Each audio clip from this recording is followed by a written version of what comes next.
네, 윤 대통령 탄핵 심판 선고를 하루 앞둔 오늘도 헌법재판관들의 평의는 이어졌습니다. 재판관 8명은 오늘 오전 10시에 모여 한 차례 평의를 진행한 걸로 파악됐고요.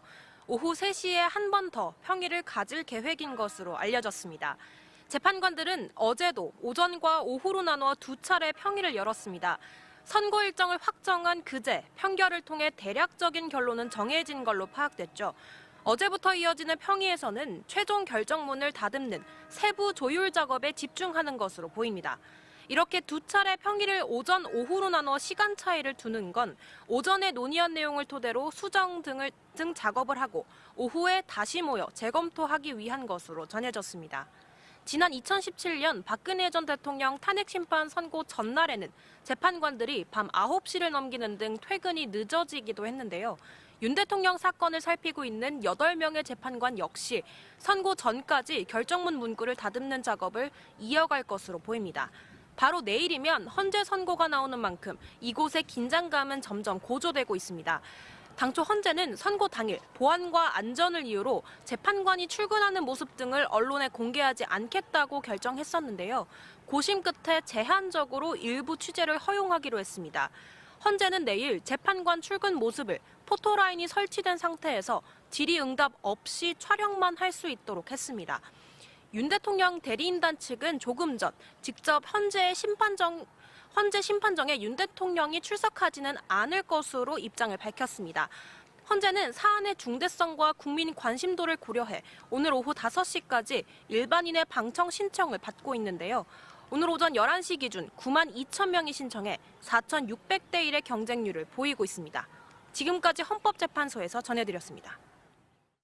노무현, 박근혜 두 전직 대통령은 선고일은 물론 탄핵 심판 내내 헌법재판소에 나오지 않았습니다. 노 전 대통령 대리인단은 법리적 판단에 따라 진행돼야 하는 탄핵 심판에 대통령이 출석하면 의도와 상관없이 정치적 공방이 이어질 수 있다고 불출석 이유를 밝혔습니다. 박 전 대통령은 따로 불출석 이유를 밝히지는 않았습니다. 하지만 최후 변론을 포함해 17차례 변론 동안 단 한 차례도 출석하지 않아 선고일에도 나오지 않을 것이라는 예상이 많았고 실제로 그랬습니다. 윤석열 대통령이 선고일에 나오느냐는 질문에 윤 대통령 대리인단은 아직 미정이라고 답했습니다. 윤 대통령은 지난 3차 변론 첫 출석 때도 하루 전에야 출석하겠다는 의사를 밝혔습니다. 이번은 고민할 게 더 있습니다. 심판정에 들어설 때는 현직 대통령이지만 선고 결과에 따라 전직 대통령으로 심판정을 나올 수도 있습니다. 파면된 전직 대통령 신분으로 언론에 그대로 노출될 수 있는 정치적 부담이 있는 겁니다. 그렇더라도 지지층 결집을 노리고 헌재에 출석할 가능성도 있습니다.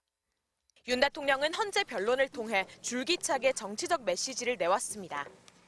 거대 야당과 내란 공작 세력들은 이런 트라우마를 악용하여 국민을 선동하고 있습니다. 윤 대통령이 선고 결과에 승복할지도 관심이 쏠립니다. 헌재 결론이 나왔을 때 대통령께서는 좀 받아들이겠다는 입장을 좀 보이셨는지. 법의 테두리 내에서 현명한 결정이 나올 것이라고 기대를 하고 있습니다. 야권은 물론 여권 일각에서도 대통령이 승복 선언을 해야 한다는 요구가 나오고 있지만 아직 윤 대통령 측은 명확한 입장을 내놓지 않고 있습니다. MBC 뉴스 구나연입니다.